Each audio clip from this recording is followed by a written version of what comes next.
So I guess we're going to just do this as a part 2, but anyway, if you look at the filler we put on, you can see that there's light spots.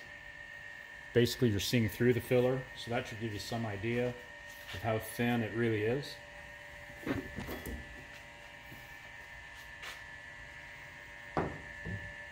we've got the block.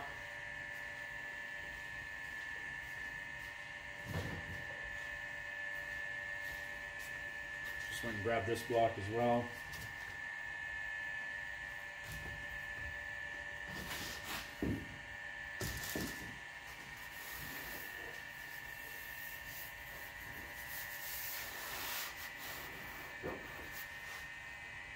So when you start sanding on this stuff, now this stuff that I'm using, it dries fairly slow, so if it starts to put little dots and plug up the paper, you'll probably have to stop and then come back to it when it's hardened a little more.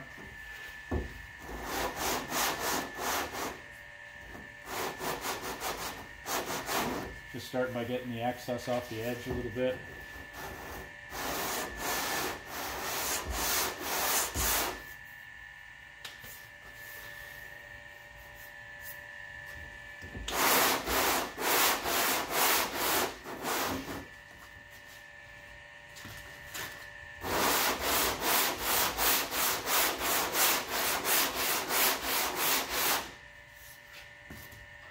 I think that's going to be all right. Give me just a sec.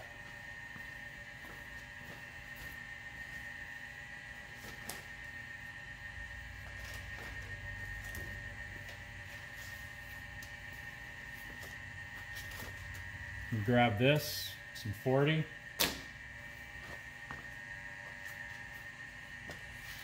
That's going to allow us to cut it down a little quicker.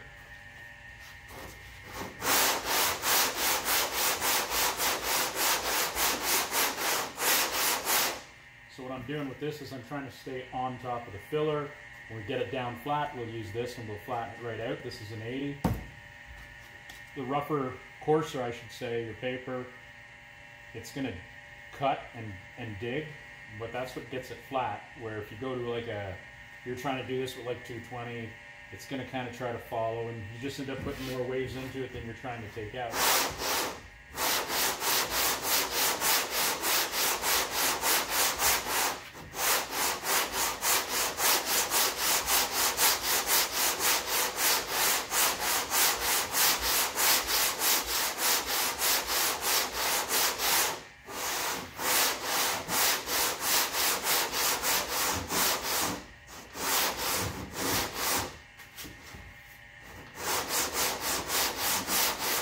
I'm just putting basically the weight of my hands on it. I'm actually lifting up a bit, otherwise it bites. You just want the paper working. Guys like to push into it. You really don't have to. I'm running this finger off the edge so I can feel what I'm doing, and if it catches this edge, because I don't want to chew up this edge too much, we're just going to try to level it to that edge.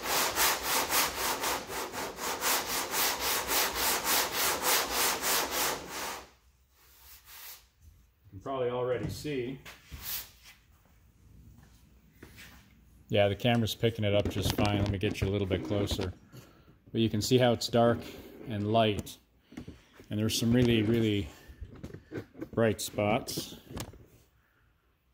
Right, so there we are. So if you look like here and here, those are the high spots that we're cutting. And any of the darker stuff, the paper's not touching. It's just floating over it. So I'm going to set my hands here and here where that seems to be the highest.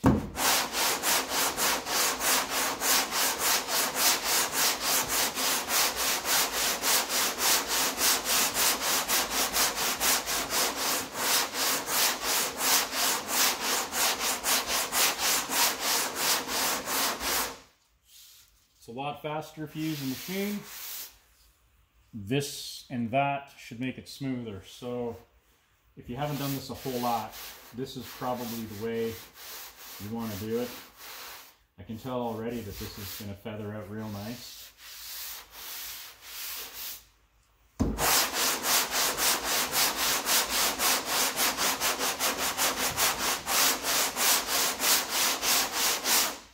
if we get to a point where everything is this lighter color, so we're using the dark, the coarse part of the filler, almost like a guide coat. So once everything looks like this and there's a little bit of that darkness, you might have to fill in those little dark spots with another thin layer and then do it one more time. It's better than trying to chase it. Like especially once the majority of this edge just feathers out real nice and smooth. Any little hollows, sometimes you're best to stop, fill those. And again, we had a couple little things we fixed, and that's when I realized as soon as I blocked those little parts, there was more to the panel that looked okay but wasn't. So, and again, this is a car that had I taken this down to metal and everything, we probably would have to some degree put a coating on the whole thing, blocked it down. And basically you go till everything's light, but you also go that you start to see metal showing through. Not that you've cut to the metal, but that it's become transparent. And if you see the odd little shiny spot, you know, that's what the high build primer's for.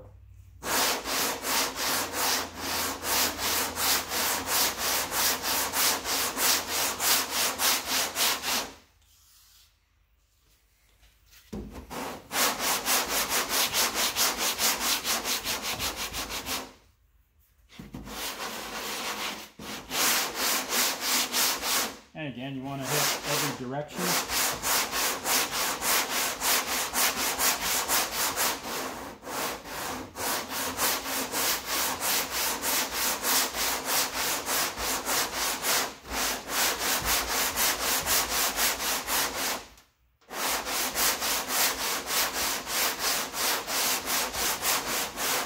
If it seems like a lot of work,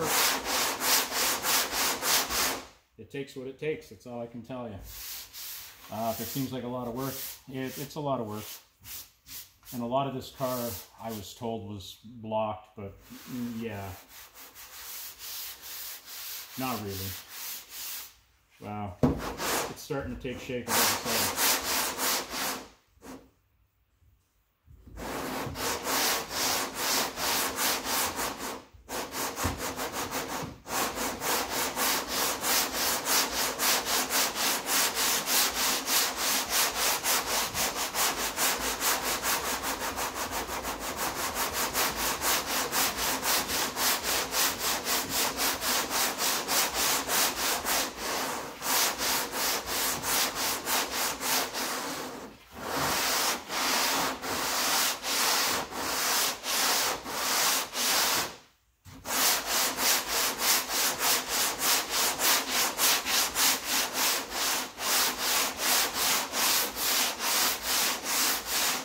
You can see I'm trying to run past. And we're not going to do a whole lot of that, just a little bit, because we'll do the 80 and you see. So what happens is where this, whatever primer they used, it'll put some scratches in. Those are barely there, but if you run past and you do it too long, like up in here with this, you'll put deep scratches that either you'll have to fill it with primer, fill or whatever, or try to sand it out. The thing is, if this primer is harder than this, you kind of don't want to mess with that too much, so we're just going to go so far. Like you can see that visually. I can't feel it. Oh yeah, there's a little bit there yet. And again, once this is like a one flat plane, 2 to 3 layers of the high build primer will take care of it. The hardest thing for guys, if you're doing this at home by yourself, you're going to use spray bomb primers and whatnot, and I guess that's probably all right, but you got to do better body work. So you might get this to where it's close, and then you might have to put a bit in. So you can take a block like this with, like, say, in this case, we're doing 40 with this, 80 on this, but you can drop down to this, or even this. So after 80, do like, say, 120, 180, 220, and sometimes you might have to put a thin coat. Like, you got to be careful that you don't wave stuff. So you might want to invest in some of this stuff if you don't have it. In the high build primer, if you're not going to use, I mean, how else could you get away without it? I mean, you can do it, but there's just a lot more hours and time. So say I wanted to stop right here because I'm happy with this plane. Now, if you look at this, here, I'll come back and check out and see what you see, right? So you can still see that there's dark spots in it. And if you want to get those dark spots out, like let's say you were happy with this, just for the sake of time on the video, I don't want to make it run too long. I'm definitely going to take more out of here. Yeah, and this has to be flatter, so we'll do that. But let's say everything is flat and you have a little bit of this darkness. You can always add a little bit, cut it one more time before you go to the next grit. Because if you do all your grits and then try to add it and do all your grits, it doesn't work. You want to get all your flat plane with like 40 and 80, and that's it. And even in this case, 40, I could technically put another layer out to here and do it some more, but keep in mind, and it's not a bad way to do it, but if you start going too big, at what point do you flood the whole trunk? And some of my older videos, you'd see where the whole quarter was flooded, machined, done by hand.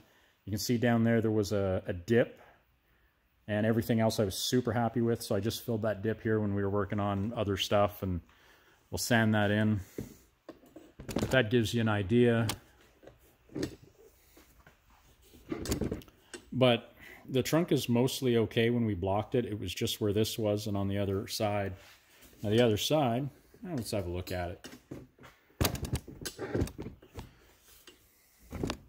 So when I block this now, and I mean I could do it again because there's primer on it, and in this case I'm just kind of playing with this stuff. When I sand that again, this will all end up on the floor.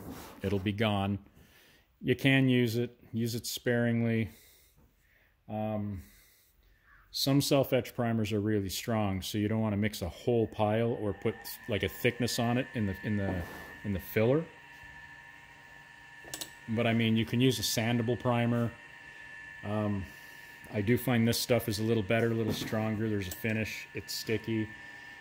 But if you want to use just even a lacquer primer, like a sandable lacquer primer, you can. I think the key to that, though, is to make sure once you're happy and it sands smooth and you prime it, it looks good, sand the majority of that off again. You know, use it more like a, not so much as like a primer, but as a, just to fine stuff, right? Kind of like another guide coat, which is totally fine. For instance, when I was doing this quarter, in this part right here, there was ripples all the way down the side from some kind of roller or something, maybe how they made the panel.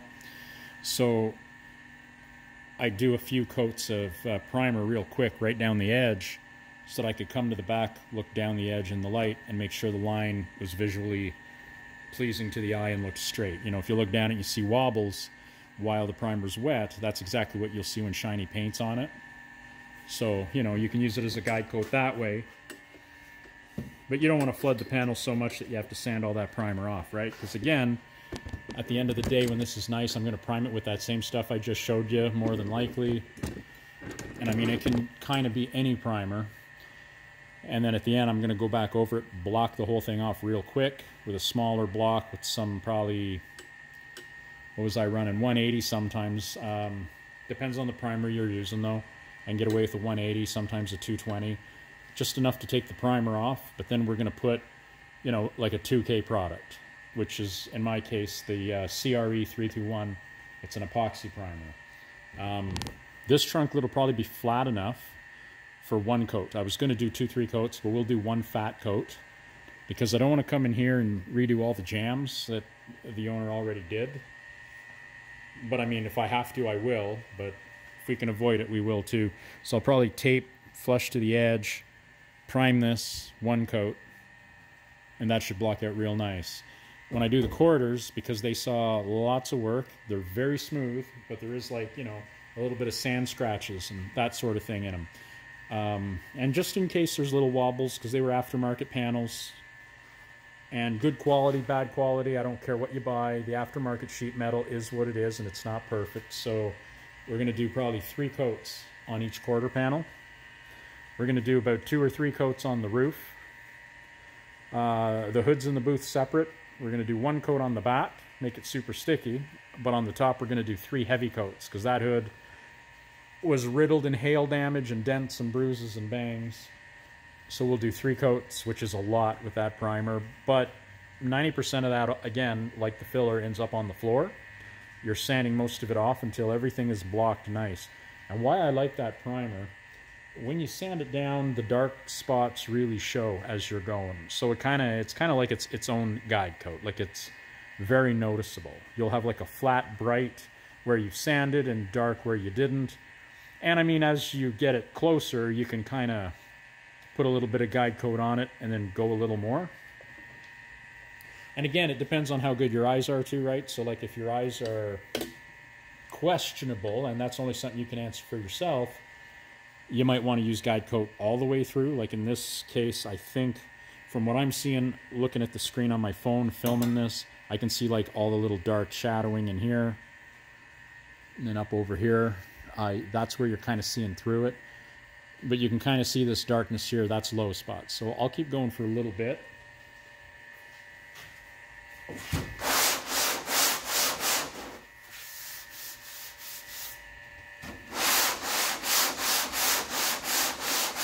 And I'm not putting pressure on the ends because I don't want to dead. I'm kind of just floating the sander over it. Using my finger again as a guide here because I don't want to go right to this edge. I'll do that with like something else, a little block lighter paper on the edge.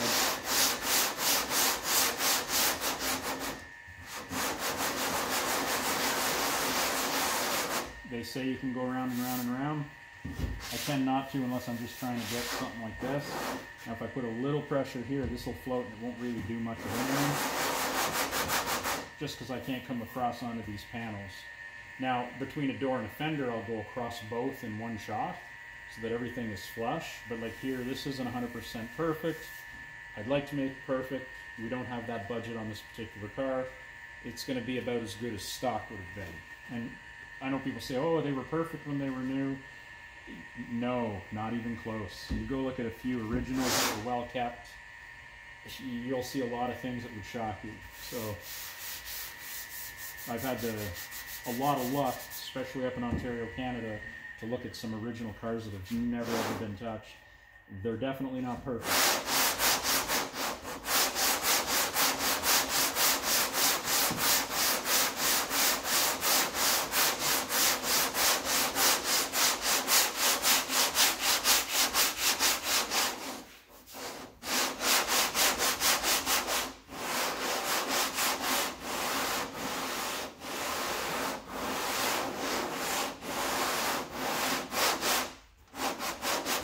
Using my thumbs to hit the edge now. There's a couple burrs here I wanted to pull off, which is why I went the way I did.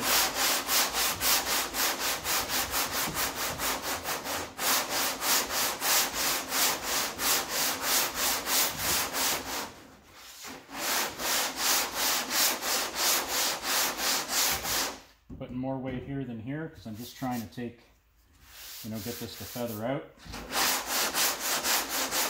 And I'm not putting the weight out past too much. But you kind of get the idea, right? All one flat plane, but at some point you do have to transition. You can always go a little light on this side, heavier on this side. And, right, if you don't want to concentrate here, but just here. You have a high here and here. We know that from earlier. When we're doing this, let it float even over the whole thing. Letting it float, pressure, no pressure. It sounds complicated, but basically do as little pressure as you can, and you can kind of float everything. When I say pressure, I don't mean push in and dig the filler out. You're literally just gliding it and cutting the top. This paper's actually working just fine. I was going to swap it out, but I don't think we have to.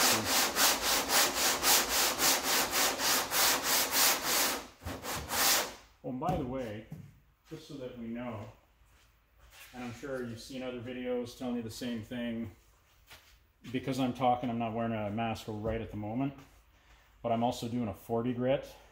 When I go to the 80, I'll be wearing this, and if I'm not talking on camera, I use this all the time, like for everything, because dust is dust, and nothing in this stuff is good for you. And I mean, it ain't bad for you if you're careful and you do, what you're supposed to do within reason. just be safe, you know. Don't be no hero, right? Coughing up black stuff when you're 70s, it doesn't look like a lot of fun.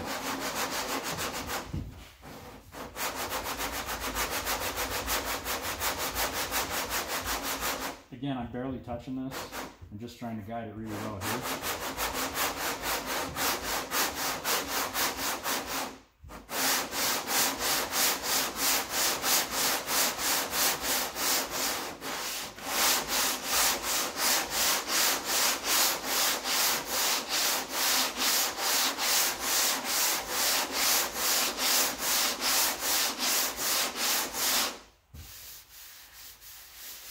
I bet if you prime that, you wouldn't even see that transition. So there's a little bit there. This is 40, we're not going to touch that. Same with this, this. We'll hit that with the 80. Yeah, I think the 80 will do that just fine. I wonder if you can see this spot up here. You can. So we've cut through that primer a little bit. It turns out this stuff is fairly soft. Stuff on the hood was hard like an eggshell, but this stuff is soft. It's actually cutting through, and I have a feeling it's going to give us a nice transition. So we're using their filler with our filler, whoever did it before, because again, this car was done. It was just not done as smooth as I would like it, we'll say, and there was a lot of mistakes to fix, and the owner knew this. He did some work himself. He hired this guy and that guy and some other guy to do work. And I mean, you know, I'm not going to criticize that, because this car had no frame. Like 3 rails have been replaced, 1 front, both back. A lot of the stuff underneath has been replaced. The floor pans are all new, the trunk, the valance, everything. Like, this was like a noodle sitting in a field. This was toast. This is a car that, I got to be honest, he sold this car, I believe, in the 80s. And it had like 4 or 5 owners. Nobody ever fixed it. He went and bought the car back like 20-some years later. And for the last 12, 13 years, he's had it up in the air. He sort of set stuff up off the floor like a big jig. And then he started doing frame rails and trunk pan and floor pan. Like, right, so this was, and he's restored some really, really nice Mopars. But this is a sentimental car to him, because this is a car him and his wife had when they were young. So they bought it back. But he realized if he was going to restore this, like he's got some $50,000, $60,000, $70,000 plus restos, let's say, today's pricing. There's one car he has probably like $100,000 today, but 5, 6 years ago it was probably in the 60s or 70s. But this car, it's a Sport Satellite, which would have been a 318 car. Other than the 318, it had all the good stuff with the big rear end and all that. So it's got the GTX Posi in it, as far as I know. The engine's been swapped to a 440 Commando, but it's the right year. So had you ordered the car in a 440, and basically it's a GTX with bucket seats and a console and power windows. Sadly, no AC, but this is still a pretty nice car. But he realized you don't want to spend $60,000 restoring this. He did a lot of work himself. He paid a guy probably $1,000 or $2,000 to put the quarters on. I don't like the way they did it. It was kind of old school 80s style, but they're on. So we fixed all that. The door skin was done at a different shop, and then that guy didn't want nothing to do with the car because he totally messed up that door. But we fixed that. Now, that being said, everything else done on the car, this is a car that went through an alignment before it came to me, so we know it tracks good. Everything is fairly straight.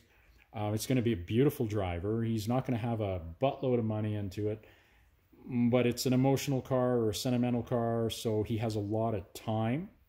Now, if he would have paid someone to do all this work, this car wouldn't be worth what he's put into it. But the way he's done it, hey, look, I don't care how people do it. In my opinion, if you can put more of these cool things on the road, that's awesome. This is a car that most big shops would have never even touched, unless it would have been some kind of RT Charger, you know, or a rare model GTX, but like a Satellite Sport, kind of, sort of, but the condition, I can't even describe how bad this car would have been. But if it's your dream car and you're willing to do the work, and it did take him 12 years to get it to the point of where it was to then bring it to me, and like a lot of money, all new interior, Like you can buy all that stuff, dash pad, heater box, everything that you can do, he's done. So like nothing was skimped on this.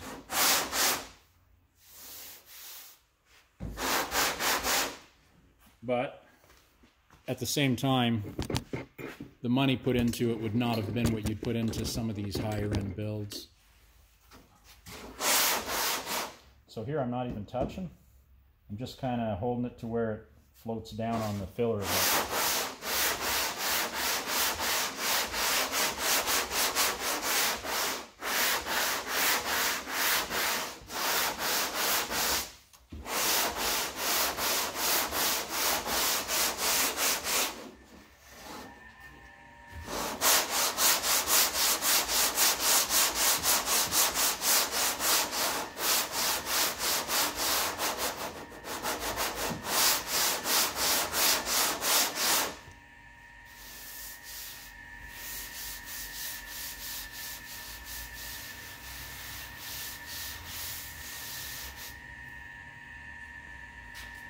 So when you're looking at it now, you can probably see that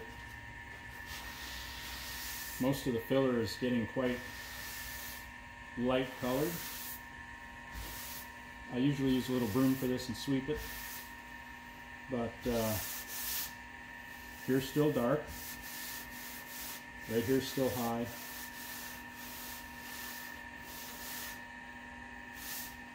Right here.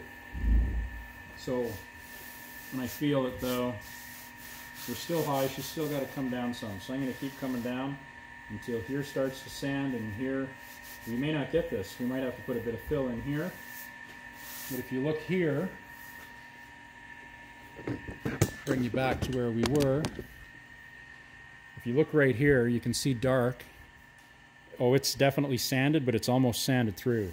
So we have a little more we can do here. And as soon as I touch whatever primer's under there, I'm probably going to stop. And then we're just going to concentrate on feathering this out. And then way up there where that dark spot is, we're going to probably have to fill that a little bit. Yeah, you see my hand in front of the camera because look, this is some kind of whatever tripod. My phone sits against this. I throw a bungee cord over it. Works fine. And I don't care. I'm not looking to do a YouTube channel for any other reason than just to show you some of this cool stuff. I'm way too busy to do like professional, quasi-professional, whatever YouTube videos. This is just fun for me. But, you know, this is a job for me on the normal day-to-day, so I concentrate on the work. And every so often I just kind of take a bit of a mental break from the work and do a YouTube video, if you will. There's a lot of videos I like to watch, and I talk to some of the guys that are doing it, and they basically just said, hey, why don't you do some? So I'm not trying to build a channel. The YouTube thing for me is kind of secondary, and it's just fun. But, you know, if you get something from it, that's great. Yeah, so if we come up here, you can see... Let me see if, there we go, I can catch the light. So you can see that darkness. So all in through here and all in here. If I get really close, see it? Then you can see here where it's sanded and where it isn't sanded, right?